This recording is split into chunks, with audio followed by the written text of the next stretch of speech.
우리가 이렇게 하나님 말씀이라고 우리가 늘 항상 매일 또 보면서 묵상하고 있는 이 성경책이라는 책은요, 신비로운 책입니다. 그냥 우리가 일반적으로 다른 책들과처럼 서점에 가면 쉽게 살 수 있기 때문에 이게 뭐 무슨 신비로운 책인가. 또 우리가 어느 정도 뭐 2, 3만 원만 투자하면 책을 사서 읽을 수 있다. 성경책을 사서 읽을 수 있으니까 신비로운 책인가? 이런 생각이 좀 안 들 때도 많이 있는 것 같아요. 그렇지만 성경은요, 우리가 우리에게 주신 하나님의 말씀이기 때문에 굉장히 신비로운 책이에요. 성경을 기록한 사람들이 약 한 35명에서 40명 정도 되는 사람들이 기록했다고 합니다. 그 사람들은 동일한 시대에 함께 모여서 생각을 공유하고 의견을 공유한 뒤에 우리가 이렇게 기록하자 이렇게 결단을 하고 기록한 책이 아니에요. 약 한 1500년 정도 긴 세월 동안 기록되어지고 또 바로 기록된 것이 아니라 하더라도 구전으로 이렇게 전래져 내려오다가 기록되어지고 했던 책입니다. 생각해 보십시오. 고려 시대가 500년이라고 하죠. 조선 시대가 500년이라고 말해요. 그러니까 고려 시대부터 조선 시대까지 1000년의 역사를 가진 우리나라의 어떤 기록도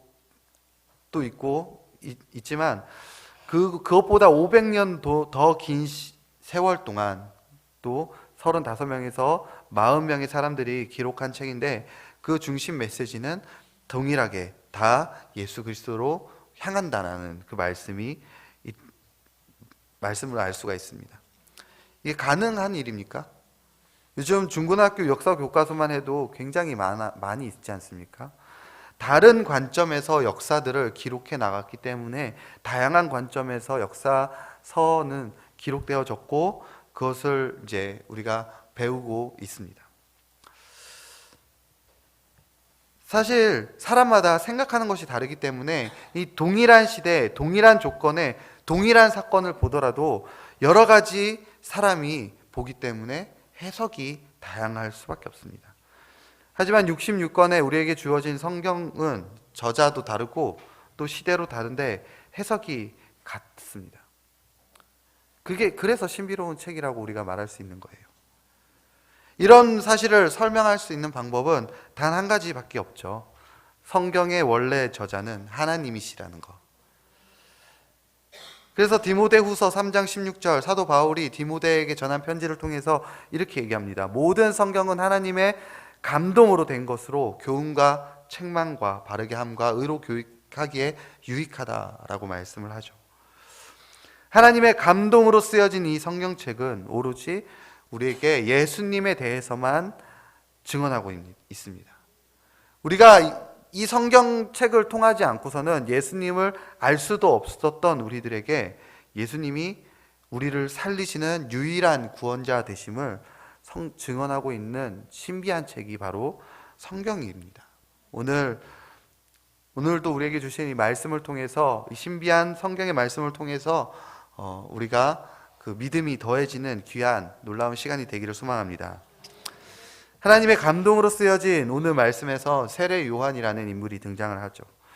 세례 요한은 어떤 인물입니까? 누가복음 1장에서 세례 요한의 탄생의 어떤 비하인드 스토리, 그 숨겨진 그런 이야기들이 있는데, 세례 요한은 가브리엘 천사가 제사장 사가랴에게 나타나서 세례 요한의 탄생과 그 할 일에 대해서 가르쳐 줬다라고 말씀을 합니다.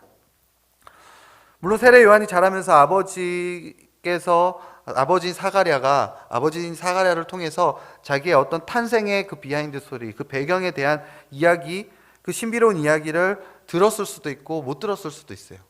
또 아버지를 통해서 하나님께서 가브리엘 천사를 보내서 자기를 태어나게 하신 그 목적에 대해서 들었을 수도 있고 못 들었을 수도 있습니다. 그건 뭐 잘 모르겠어요. 성경을 통해서 우리에게 알려지지 않습니다. 근데 중요한 거는요, 세례 요한은 가브리엘 천사의 그 말대로 태어났고 또 그 말대로 회개 세례를 전파하고 있는 그런 사람이 되었다는 사실이에요. 그런데 오늘 그렇게 회개의 말씀을 전파하고 있던 이 사도 세례 요한의 말씀을 묵상을 하다 보니까 우리가 특이한 말씀을 볼 수가 있는데요. 31절과 33절에 공통적으로 나와 있는 말씀입니다. 31절과 33절에 공통적으로 나와 있는 말, 나도 그를 알지 못하였으나, 나도 그를 알지 못하였다라고 말합니다. 세례 요한은 하나님의 어떤 부르심으로 받고 또 천사의 어떤 예언을 통해서 태어난 사람이죠. 그리고 그의 목적도 분명했어요. 하나님께서 그를 부르신 이유도 분명했지만 죄송합니다. 세례 요한은 예수님이 누구신지 알지 못했다라고 얘기합니다. 예수님에게 세례를 베푸기 전에 세례 요한은 예수님이 누구인지, 그리스도가 누구인지 알지 못했다라고 말씀을 하고 있는 거예요. 그런데 또 한편으로 30절 말씀을 보니까 이렇게 얘기하죠. 내가 전에 말하기를 내 뒤에 오는 사람이 있는데 나보다 앞선 것은 그가 나보다 먼저 계심이라. 이 말씀을 보면은 세례 요한은 자기 뒤에 오실 그분이 그리스도이심을, 하나님이심을 알고 있었다라고 우리가 볼 수가 있습니다. 그러니까 나도 알지 못했다, 나도 그를 알지 못했다라는 말과 전에 내가 나보다 앞서 내 뒤에 오시는 사람이 그리스도 하나님의 아들이시라는 것을 안다라는 말은요, 이게 모순적일 수도 있지만 종합을 해보면요, 세례 요한은 누군가가 하나님의 어린 영으로 오신다는 것을 막연하게는 알고 있었지만 확실하게 그분 예수님이 그리스도라는 것, 예수님이 약속된 예언자라는 것은 깨닫지 못하고 있었다라고 이렇게 우리가 볼 수가 있습니다. 사실 이 모습은 저와 우리 성도님들의 모습이지 않을까요? 우리는 세례 요한처럼 막연하게는 하나님께서 계신 거라는 것을 느껴요. 막연하게는 우리가 하나님께서 나와 동행하고 계심을 느끼고, 막연하게는 우리가 교회에 나와서 예배드리면서 막연하게 하나님 앞에 예배드리고 또 겸손하게 무릎 꿇고 그의 말씀을 들으려고 합니다. 그런데 세례 요한처럼 진짜 그분이 누군지는 잘 모를 때도 많이 있어요. 내 옆에 계신 분이, 성령님이 내 곁에 계시는 것을 확실하게 느껴지는 삶으로 우리가 살아가면서 그 안에서 오는 평안, 하나님이 나와 함께 하면서 누릴 수 있는 그 평안한 삶, 또 예수님이 구원자 되시는 우리의 죄의 문제를 구원하시는 그분으로서의 어떤 우리 섬김의 그 삶을 확신이 없는 그런 우리 모습으로 살아갈 때가 너무나도 많이 있다는 거죠. 오늘 세례 요한의 모습을 통해서 막연하던 신앙에서 예수님에 대한 확실한 신앙으로, 그저 막연하게 하나님 살아계시겠지, 나와 함께 하시겠지, 그런 어떤 뚜렷하지 않는 그런 신앙에서 분명해진 신앙으로 회복되어지고 깨달아지는 우리 성도님들 되시기를 소망합니다. 막연하게 그리스도인 줄 알았던, 그리스도가 오실 줄 알고 있었던, 막연하게 그리스도에 대해서 알고 있었던 세례 요한은 어떻게 예수님이 그리스도이신지 분명하게 알 수 있게 되었을까요? 첫 번째는요, 세례 요한은 33절 말씀을 보니까 나를 보내어 물로 세례를 베풀라 하신 그 이가 나에게 말씀하셨다라고 얘기합니다. 그러니까 세례 요한이 세례를 주는 것은, 회개 세례를 베풀고 물로 세례를 주는 것은 세례 요한이 자기가 결정한 행동이 아니에요. 자기가 생각해가지고 내가 이제 세례를 베풀어야겠다, 회개 세례를 선포해야겠다라고 하면서 자기가 한 게 아니라 자기를 물로 세례를 베풀라고 말씀하신 그 이가 있다라는 겁니다. 그 분이, 나를 보내서 물로 세례를 베풀라 하신 그 분이 나에게 말씀하셨다. 내가 세례를 베풀 때, 너가 가서 세례를 베풀 때 성령님께서 그 가운데 함께 하시는 그 분이 바로 그리스도다, 예수님이다 는 것을 알게 하신다라는 그 말씀을 믿을 때 예수님을 알게 되었다는 거죠. 여러분, 경험해 보지 않은 것을 경험하는 것, 혹은 한 번도 가보지 않은 곳에 대해서 아는 것, 또 알지 못하는 것에 대해서 깨닫는 것, 내가 전에는 알지 못했던 것에 대해서 깨닫는 것은요, 믿음에서부터 시작할 수밖에 없어요. 믿음에서부터. 여러분, 이스라엘 저도 이번에 못 갔지만 담임 목사님 가시고 제가 있어야 교회를 지켜야 돼서 못 갔지만 네, 아쉽습니다. 그런데 이스라엘 가보지 않았던 저 같은 사람들, 여러분들은요, 이제 내일 성지순례에서 돌아오시는 그분들의 그 성지순례 얘기 엄청 많이 하시겠죠. 들어보시면 그 얘기를요, 우리는 보지 않았기 때문에, 가보지 않았기 때문에 그 얘기를 믿을 수밖에 없어요. 그렇지 않습니까? 그 사람들이 이렇게 했다, 이렇게 했다, 저렇게 했다, 이거를 우리는 믿을 수밖에 없다라는 거예요. 그 경험에 대한 증언들은요, 우리는 믿음으로 그 이스라엘 땅을 경험할 수 있는 겁니다. 믿음이 없이는 그 이스라엘을 경험할 수가 없어요. 마찬가지예요. 구약시대에 수많은 예수님에 대한 증언들이 나옵니다. 창세기 3장 15절 말씀은 최초의 복음이라고 하는데요, 예수 그리스도에 대한 어떤 계시가 창세기 3장 15절부터 나온다는 얘기예요. 내가 너로 여자의 원수가 되게 하고 너의 후손도 여자의 후손과 원수가 되게 하리니 여자의 후손은 내 머리를 상하게 할 것이요 너는 그의 발꿈치를 상하게 할 것이니라. 여기서 주신 하나님의 말씀은 여자의 후손, 동정녀의 탄생으로 그리스도가 오신다는 말씀으로 수많은 말씀들이 구약에서 예수님에 대한 어떤 우리에게 증거로, 계시로 증언되고 있습니다. 구약 성경은 오실 예수님이 누구인지에 대한 하나님의 그 계시의 말씀이라면, 또한 예수님의 부활에 대한 증언과 또 예수님의 그 부활을 목격했던 수많은 사람들이 증언들을 신약 성경을 통해서 우리가 듣고 있어요. 말씀을 통해서 우리가 듣고 있는데, 우리는 이 그 들리는 말씀을 통해서 예수님을 믿을 수밖에 없다라는 거죠. 우리는 예수님을 한 번도 본 적이 없습니다. 꿈에서라도 보셨으면 좋겠어요. 부활하신 예수님을 목격하지도 못했어요. 우리가 죽은 사람이 예수님의 믿었던, 예수님을 잘 믿던 그 사람이 죽었다가 다시 살아나는 것을 우리는 본 적이 없습니다. 단지 우리는 부활이라는 것, 예수님께서 부활하셨다는 것을 말씀을 통해서, 전해지는 말씀을 통해서 믿을 수밖에 없는 겁니다. 믿음으로 시작되는 거예요. 오늘 말씀을 통해서 하나님께서 세례 요한에게 예수님을 만나기 이전에 하신 말씀을 생각을 해보면요, 약간 추측할 수 있겠죠. 하나님께서 세례 요한에게 어떻게 얘기했는지. 가서 물로 세례를 베풀어라. 그러면 성령이 내려와서 머무는 사람이 있는데 그 사람이 바로 그리스도인 줄 알게 되리라. 이렇게 제가 추측한 거예요. 이건 말씀이 아니라 추측을 해보니까 이렇게 말씀을 하셨을 거예요. 그리고 그 말씀을 세례 요한은 듣고 믿었기 때문에 예수님이 그리스도임을 깨닫게 되었다는 거죠. 하나님의 말씀에 대한 믿음은 굉장히 중요합니다. 왜냐하면 우리는 하나님의 나라에 대한 어떤 정보도 우리는 알 수가 없기 때문에 그래요. 우리가 생각하는 것, 그거보다 더 뛰어난 하나님의 나라에 대해서 우리는 생각조차 할 수가 없습니다. 알아갈 수가 없어요. 전능하신 하나님이 어떤 분이신지, 우리 구원자 예수님에 대한 어떤 지식과 정보는요, 우리가 생각한다 그래서 생각되어질 수 있는 게 아닙니다. 모두 말씀을 통해서 우리에게 주는 그 믿음 때문에 우리가 시작할 수 있는 거예요. 또한 믿음은 우리를 하나님의 말씀으로 이끄는 유일한 수단이기 때문에 그렇습니다. 노아가 홍수 심판에서 살아남을 수 있었던 이유가 무엇이겠습니까?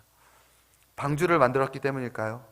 그가 그 대홍수 앞에서도 무너지지 않고 뒤틀리지 않는 그런 튼실한 방주를 만들었기 때문입니까? 아니에요. 노아가 홍수 심판에서 살아남을 수 있었던 그 이유는 심판이 있을 것이라는 하나님의 말씀을 믿었기 때문입니다. 노아가 심판이 있을 것이라는, 노아만이 그 심판이 있을 것이라는 하나님의 말씀을 들었을까요? 저는 그렇게 생각하지 않아요. 노아뿐만 아니라 그 당대 많은 사람들에게 하나님의 심판이 있을 것이라는 그 하나님의 말씀은 전해졌을 겁니다. 만약 하나님께서 노아에게만 딱 노아만 불러가지고 내가 전 세계를 심판하리라는 그렇게 말씀을 하셨다고 하더라도 노아가 방주를 산 위에 짓고 있는 그 수십 년의 기간, 120년이라고 보통 예측을 하거든요. 그 수십 년, 100년 가까이 되는 그 시간 동안에 많은 사람들이 노아가 방주 짓는 모습을 보면서 왜 산꼭대기에다 방주를 짓습니까? 물었을 때 노아가 뭐라고 대답했겠습니까? 하나님께서 심판이 있을 것이라고 그들에게 분명하게 말했을 거예요. 많은 사람들이 하나님의 심판을 있을 것이라는 말씀을 들었음에도 불구하고 하나님의 말씀에 대한 그 심판에 대한 믿음이 없었습니다. 노아만이 하나님의 말씀을 믿었기 때문에 노아만 하나님의 말씀으로 이끄심을 받았음을 우리가 볼 수가 있는 거예요. 성경에서는 노아는 당대의 의인이라고 소개합니다. 그리고 완전한 자라고 소개하죠. 노아가 의인이라는 말은요, 노아가 그 당시에 악한 세상 가운데서 혼자만 유일하게 선한 사람이었기 때문에 의인이라고 말하는 것이 아닙니다. 노아만 하나님의 말씀을 믿었고 그 믿음이 노아를 의롭게 하는 것이에요. 그래서 로마서에서 우리에게 말씀하지 않습니까? 오직 의인은 믿음으로 말미암아 살리라. 우리는 믿음으로써 의롭게 되는 노아를 볼 수가 있는 것이죠. 오늘 말씀에서 세례 요한 역시 하나님께서 어떤 분이신 줄은 알 수 없었어요. 처음부터 그가 예수님이 그리스도임을 알고 세례를 베풀고 있던 것이 아닙니다. 세례 요한에게 하신 말씀인 너는 가서 물로 세례를 베풀어라 라고 하시는 그 말씀, 그 중에 성령님께서 함께 하시는 그 사람이 바로 그리스도다 라고 하시는 하나님의 그 말씀에 대한 믿음이 있었기 때문에 세례 요한은 예수님이 그리스도이심을 깨닫는 지혜를 얻을 수 있었습니다. 우리는 믿음으로만 예수님이 누군지 알 수 있습니다. 믿음이 없이는 하늘의 비밀을 알 수조차 없어요. 우리는 믿음으로만 하나님이 나를 구원하신 유일한 그리스도임을 고백할 수 있습니다. 오늘 말씀을 통해서 이제 믿음으로 예수님을 알아가기로 결단하는 저와 귀한 우리 성도님들 되시기를 소망합니다. 또 오늘 말씀은 세례 요한이 하나님의 말씀을 듣고 그 말씀대로 물로 세례를 베풀고 있는 그 도중에 예수님을 알게 되었다라고 말씀을 하고 있습니다. 세례 요한이 세례를 베풀 때 예수님 혼자만 와서 세례를 받으셨겠습니까? 오늘 말씀 29절 시작을 이렇게 시작해요. 이튿날. 그 전날에도 세례 요한은 수많은 유대인들에게 세례를 베풀고 있었고 수많은 사람들에게 회개 세례를 전파하고 있었습니다. 그리고 그 다음 날 돼서도 수많은 사람들에게 회개 세례를 전파하고 있고 세례를 베풀고 있었어요. 그 수많은 사람들 가운데 예수님께서 그 중에 한 명으로 오시는 그 분이었다는 거예요. 여러분, 우리는 하나님만 생각하고 살 때가 너무나도 많이 있어요. 우리에게 주어진 수많은 어떤 말씀과 그 말씀에 대해서 순종하는 삶을 살아가지 못하고 하나님만 세례 베풀면 되지, 하나님만 우리가 관계하면 되지, 이렇게 생각하면서 살아갈 때가 너무나도 많이 있다는 거예요. 그런데 그거는 잘못된 얘기라는 거죠. 하나님께서는 세례 요한에게 물로 세례를 베풀라라고 말씀하셨을 때 예수님에게만 세례를 베풀라는 얘기가 아닙니다. 수많은 사람들에게 세례를 베풀라는 얘기예요. 열심히 사역하라는 뜻이죠.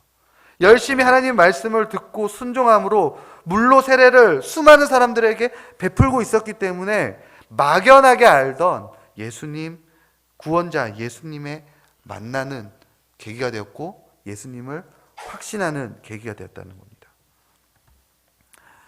세례 요한이 하나님의 말씀을 듣고 믿음이 있다고 해도 말씀에 순종하지 않고 물로 세례를 베풀고 있지 않았다면 절대로 예수님에 대한 확신이 세례 요한에게도 갖지 못했을 거라는 거예요. 여러분, 우리는 눈으로는 볼 수 없는 하나님을 믿고 있습니다. 우리는 눈으로 보이지 않는 하나님이 살아계시다는 확신을 얻기 위해서는요, 우리가 그 말씀에 순종하면서 살아갈 수밖에 없습니다. 왜냐하면 우리가 하나님의 말씀대로 순종하며 살 때 성령님께서 우리와 함께 하시는 것을 경험할 수 있고, 성령님께서 나를 도와주시고 하나님께서 나와 멀리 계시는 분이 아니라 내 옆에서 항상 나를 지켜주시는 분이시라는 것을 깨달을 수 있기 때문에 그래요. 믿음을 가지고 순종하는 삶, 순종하는 행동이 우리 신앙을, 예수님을 알게 하는 신앙으로 성장하게 만들더라는 거죠. 사사시대에 기드온이라는 사사가 있었죠. 사사시대에 기드온이라는 사사는요, 미디안의 그 속국이었어요. 속기 말하면 속국이었는데, 그 이제 뭐 독립전쟁 뭐 이렇게 얘기할 수 있는 전쟁을 준비하고 있었습니다. 하나님께서 기드온을 부르셨고 또 큰 용사로 세우셔서 기드온이 용기를 가지고 미디안과 전쟁을 하기 위해서 이스라엘의 군사를 모았습니다. 많은 사람들이 왔어요. 32,000명이나 모였습니다. 그런데 하나님께서는 기드온에게 숫자가 너무 많으니까 돌려보내라고 말씀을 하십니다. 그리고 하나님의 말씀을 듣고 기드온은요, 다 돌려보냈어요. 그리고 남은 300명 가지고 데리고 전쟁에 나갔습니다. 그때 하나님께서 일하시는 거예요.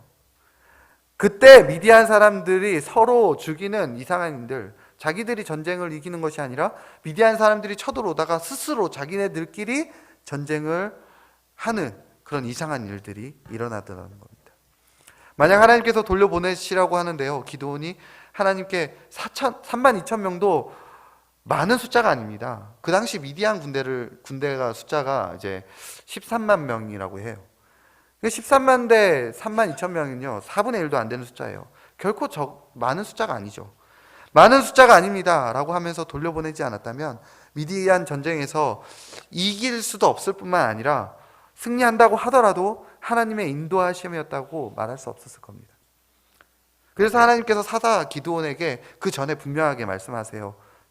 사사기 7장 2절에서 너를 따르는 백성이 너무 많은즉 32,000명이 많은 건 아니지만 하나님은 너무 많다라고 얘기합니다. 내가 그들의 손에 미디안 사람을 넘겨주지 아니하리니 이는 이스라엘이 나를 거슬러 스스로 자랑하기를 내 손이 나를 구원하였다 할까 함이니라. 이스라엘 백성들의 능력이, 이스라엘 백성들의 어떤 32,000명의 군사력이, 또 그들의 전략이 자기들을 구원했다고 하지 못하게 하기 위해서 하나님께서 구원하였다고 생각할까 봐 하나님께서 걱정하시고 계셨던 모습을 볼 수가 있었죠. 기드온이 순종함으로 군사를 다 돌려버렸을 때 하나님의 도우심을 경험할 수 있었다는 것입니다. 그리고 이러한 일들이 우리 삶에 나타나야 돼요. 우리는 자꾸 돌려보내야 됩니다. 그리고 하나님 말씀에 순종함으로 돌려보내야 돼요. 그냥 막 돌려보내는 것이 아니라 하나님의 말씀에 순종함으로 우리가 돌려보내야 돼요. 그 돌려보낼 때 하나님께서 나와 함께 하신다는 것, 그리고 지금 나와 동행하고 계신다는 것을 우리는 경험할 수 있습니다. 그것을 우리가 하나님의 말씀에 순종함으로 수많은 세례 요한이 수많은 사람들에게 세례를 베풀고 있을 그때 하나님께서 예수님께서 그 세례 요한 가운데 오셨던 것처럼 우리가 모든 순종함으로 예수님을 맞이하는 우리 성도님들 되시기를 소망합니다. 또한 세례 요한은 자신이 주인공이 아님을 깨달았어요. 31절 말씀을 보면 이렇게 얘기합니다. 나도 그를 알지 못하였으나 내가 와서 물로 세례를 베푸는 것은 그를 이스라엘에 나타내려 함이라. 세례 요한은 하나님의 말씀을 듣고 세례를 베푸는 것은 자기를 나타내려고 하는 것이 아니다라고 말씀하고 나는 예수님만 나타내고 예수님만 증언하기 위함이다라고 말씀을 합니다. 세상 사람들은 우리에게 인생의 주인은 너 자신이라고 얘기합니다. 자기 스스로가 자기 인생의 주인이라는 거예요. 하지만 세례 요한은 자기의 삶의 주인이 자기가 아님을 너무나도 잘 알고 있었어요. 태어날 때부터 알고 있었고 또 잘 알고 있었기 때문에 예수님을 증언하고 또 예수님에 대한 그 확신적인 삶을 살게 되었다는 것을 우리가 볼 수가 있습니다. 우리가 우리의 인생을 주인공이라고 생각하면요, 갖게 되면 소망은 돈 많이 버는 것, 유명해지는 것, 잘 사는 것, 뭐 등 따시고 배부르게 사는 것에 소망이 됩니다. 소망을 갖게 돼요. 내가 중심이 되는 거죠. 내 즐거움을 위해서, 내 만족을 위해서, 내가 평안한 것을 위해서 살아갑니다. 모든 것이 자기를 위한 선택이 돼요. 내가 잘 먹고 잘 살기 위해서 좋은 직장을 가져야 되고, 내가 평안하고 내가 편리한 삶을 살기 위해서 돈을 많이 벌어야 되고, 또 학생들도 마찬가지죠. 공부도 자기 성공을 위해서, 내 성공을 위해서 합니다. 심지어는 만나는 사람들까지도, 사람들과의 관계도 나한테 필요한 사람들만 관계를 맺고 사귀고 살아가요. 그게 이런 사람들이 바로 자기의 주인으로 모시고 살아가는 사람들이죠. 이런 사람들에게는 예수님께서 들어갈 틈이 없어요. 예수님께서 아무리 들어가려고 해도, 내게 필요하지가 않게 되기 때문에 예수님께서 들어가지가 않고 예수님을 알 수가 없다는 거죠. 그런데 우리 인생을 내려놔야 됩니다. 우리 인생의 주인공의 자리를 예수님께 내어드리는 사람들이 되어야 돼요. 그래야 예수님께서 우리 가운데 들어오시고, 예수님께서 증거됨으로 인해서 우리가 기뻐하는 삶을 살 수 있고, 예수님께서 나타나시면, 나는 죽더라도 예수님께서 나타나시면 그것으로 만족하면서 살아갑니다.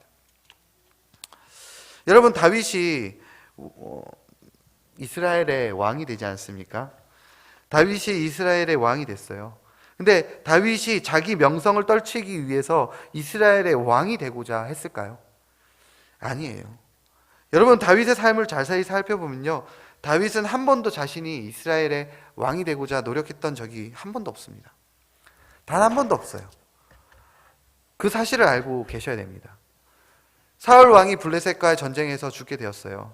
온 이스라엘은 자연스럽게 사울 왕의 아들인 이스보셋을 이스라엘의 왕으로 세웁니다. 근데 유대 족속은요, 좀 달랐습니다. 유대 족속은 그 다윗을 왕으로 세우고자 했어요. 그래서 다윗이 있는 헤브론이라는 곳에 가서 그들에게 기름을 부어서 다윗을 왕으로 세웠습니다.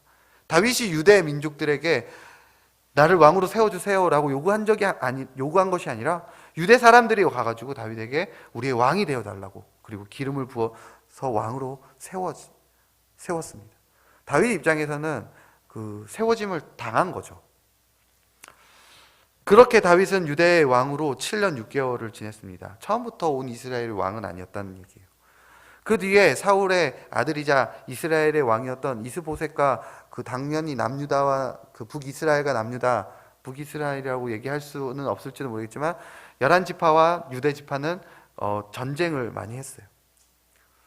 그 전쟁을 하던 그런 가운데 한 7년 6개월 지나고 이스보셋 왕을 섬기던 북이스라엘 사람들 중에서 2명의 군 지휘관들이 반역을 해서 이스보셋을 죽입니다. 그 뒤에 온 이스라엘 사람들이 다윗에게 와서 왕이 되어달라고 간청을 해요. 다윗이 이스라엘의 왕이 된 것은 다윗이 노력이 아닙니다.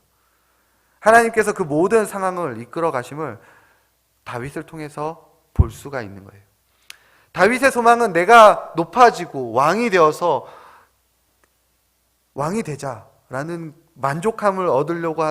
왕이 되어서 만족함을 얻으려고 했던 그런 것들이 아닙니다. 하나님께서 그렇다고 해서 다윗이 이스라엘 왕이 되었기 때문에 또 만족한 삶, 행복한 삶을 살았던 것도 아니에요. 왕이 되고 나서도 그 북이스라엘과의 관계가 굉장히 좀 많이 힘들었던 다윗이었고, 특히나 압살롬의 반역, 자기 아들, 세 번째 아들이었던 그 압살롬의 반역에 의해서 도망자로 도망다니는 신세도 져야 했습니다. 다윗이 만족한 삶, 다윗이 행복한 삶, 다윗의 소망은요, 자기가 왕이 되는 게 아니라 또 자기의 명성을 높이고 왕이 되어서 높은 자리에서 있는 것이 아니라 자기의 모든 삶의 결정권은 다 하나님께 맡기고, 자기의 뜻을 다 하나님께 맡기고, 자기의 인생의 주인이 하나님이 되심을 고백하고 그것을 깨닫는 삶에서 시작되는 거예요. 다윗은 자기의 인생의 주인이 하나님이 심을 고백하면서 늘 시편에도 고백을 하죠. 우리가 잘 알고 있는 시편 23편 1절에서 이렇게 얘기해요. 여호와는 나의 목자시니 내게 부족함이 없으리로다. 여호와는 나의 목자시다라는 말이 나의 모든 인생은 주님께 맡깁니다. 주님께서 내 주인이 되십니다 라는 뜻이에요. 오늘 우리의 삶의 중심을 예수님께 맡기고 또 하나님께서 우리의 목자이심을 고백하고 또 목자로 우리의 하나님을 모심으로 인해서 우리가 모든 삶의 주인의 자리에서 내려와서 하나님이심을 고백하는 저와 성도님들 되시길 소망합니다.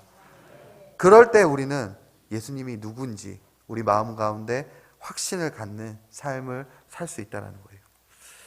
우리는 막연한 신앙생활을 할 때가 너무나도 많이 있습니다. 교회 나와서 예배드리지만 우리 신앙은 항상 막연해 있고 열심히 또 봉사한다고 하지만 또 막연해 있을 때도 있어요. 또 나와 늘 하나님께서 살아계시다는 것을 느끼지만 그건 막연한 것처럼 느껴지고, 나와 늘 동행한다고 말씀하시는 하나님이시지만 나와 늘 멀리 계시는 하나님처럼 막연하게 느껴질 때가 너무나도 많이 있습니다. 그러나 우리는 그 막연한 신앙으로부터 벗어나서 우리 항상 늘 옆에 계시는 하나님을 느끼고 그런 삶을 살아가야 돼요. 그런 삶을 하나님께서 기뻐하시기 때문에 그렇습니다. 하나님께서 원하시는 삶은 우리가 막연하게 신앙생활하는 것이 아니라 하나님과 늘 가까이, 그리고 늘 하나님과 동행하며 살기를 하나님께서 원하시고 계시기 때문에 그래요. 우리는 그렇게 하나님의 살기 위해서는, 가까이 확신을 가지고 있는 삶을 살기 위해서는 하나님 말씀을 우리가 그대로 믿는 신앙을 가져야 됩니다. 하나님께서 우리에게 주신 이 성경의 말씀을 우리는 왜곡 없이 그대로 믿고, 또 그 믿음에서 끝나는 것이 아니라 그 말씀에 따라서 우리가 순종하는 삶을 살아가야 됩니다. 그리고 또한 우리가 우리의 인생의 주인이 되어서 우리가 살아가는 것이 아니라 우리의 모든 삶을 주인 되시는 예수님에게 맡기는 우리 귀한 성도님들이 되시기를 소망합니다. 그러면 하나님께서 늘 항상 우리와 함께 계시는 것을 경험하고 세례 요한처럼 성령님께서 늘 항상 성령님께서 임재하시는 예수님이 누구신지 깨닫게 되는 놀라운 경험을 하는 귀한 우리 성도님들 되시기를 소망합니다. 우리 찬양을 할 때 나 주님의 기쁨 되기 원하네 라면서 찬양을 했으면 좋겠습니다. 우리 찬양할 때 우리가 우리 주인 되시는 주님의 그 기쁨이 되기를 원한다는 마음으로, 또 우리가 믿음으로, 또 우리가 순종함으로 주님 앞에 기쁨이 되기 원한다는 마음으로 우리 같이 함께 찬양하도록 하겠습니다.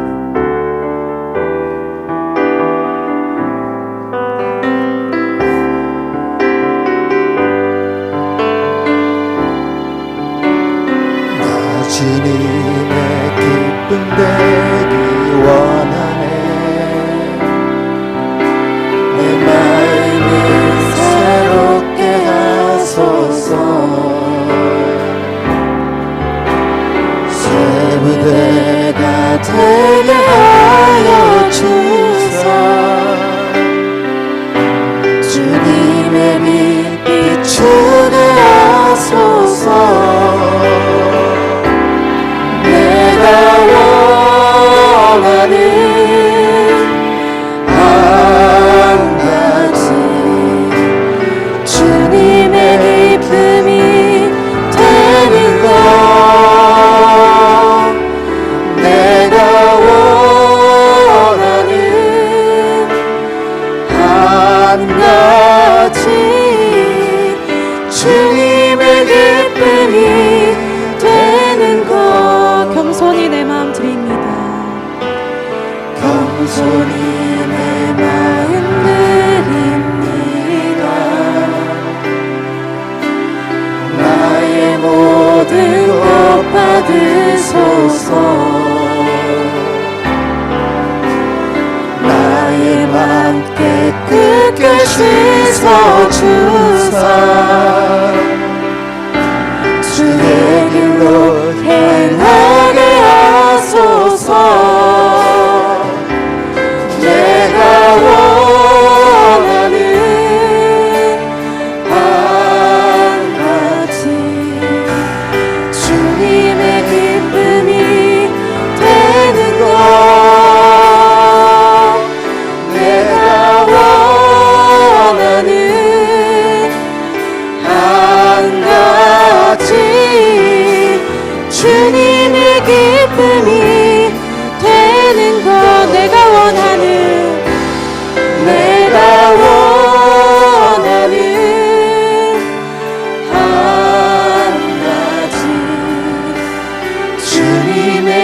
기쁨이 되는 것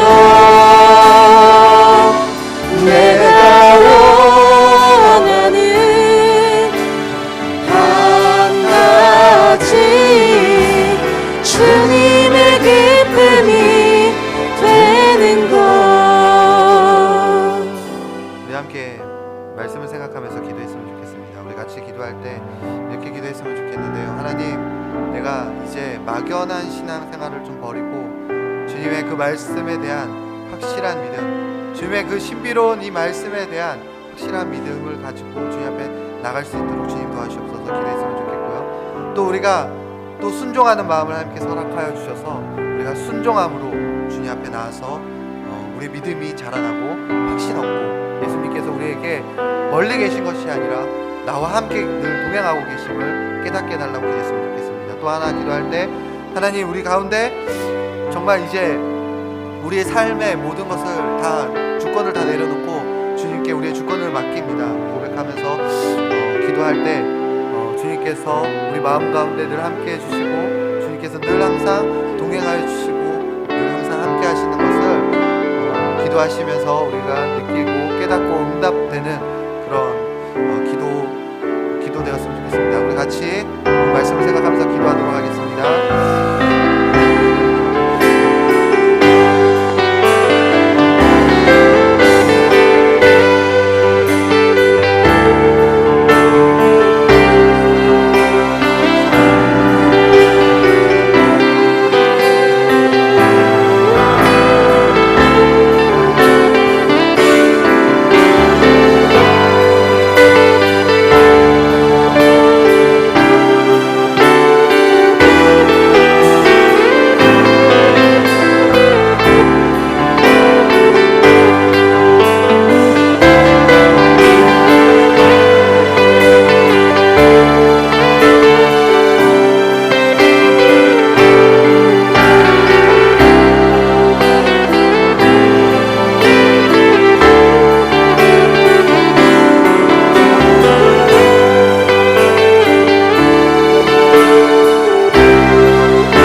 자기의 독생자 아들까지 아끼지 않으신 하나님 아버지, 오늘도 우리를 깨닫게 하여 주시고 다시 소망을 가지고 살아가게 말씀을 주시니 감사합니다.